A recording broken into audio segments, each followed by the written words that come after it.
the intensity of transmitted light when a polaroid sheet placed between two crossed polaroids at 22.5 degree from the polarization axis of one of the polaroid is।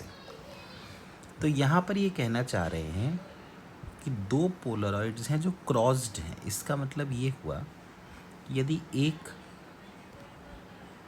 का transmission axis इस तरह का है तो दूसरे का transmission axis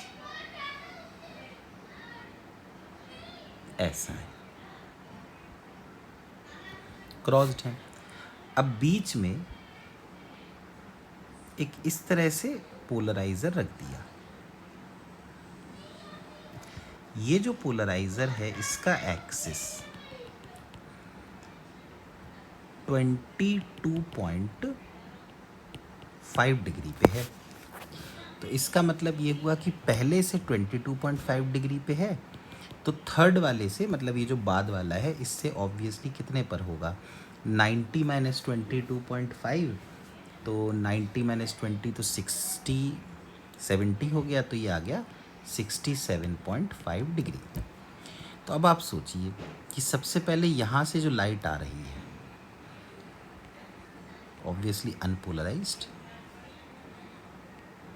है ना, उसके बाद यहाँ पे जब लाइट आई तो इस तरह की आई और ये पोलराइज्ड है। तो इन्होंने कहा कि पहले पोलरॉइड से पास होने के बाद इंटेंसिटी I नॉट है। तो अब ये लाइट जब दूसरे से पास होगी तो 22.5 डिग्री का एंगल है, सपोज़ मैं इसको थीटा लिख देता हूँ, तो इधर वाला 90 माइनस थीटा हो जाएगा। तो अगर ये I नॉट है तो इस पोलराइज़र के बाद मान लीजिए I1 हो गई, तो I1 होना चाहिए I not cos square theta. अब ये जो लाइट है ये वाली, ये देखो इस तरह से है पोलराइज लाइट, जब ये दूसरे पोलराइज़र पर पड़ी तो जो एंगल बना वो 90 माइनस थीटा जो कि 67.5 डिग्री है वो होगा। तो यहाँ पर जो लाइट निकली उसकी इंटेंसिटी मान लो I2 है, तो I2 हुआ I1 cos square 90 minus theta, मतलब कि I2 हुआ I1 साइन स्क्वायर थीटा। तो अब I2 को आप लिख सकते हैं, देखिए I1 क्या है, I not cos square theta, तो ये बन गया I not cos theta into sine theta का होल स्क्वायर। अब इसको आप लिख सकते हैं I not cos theta into sine theta,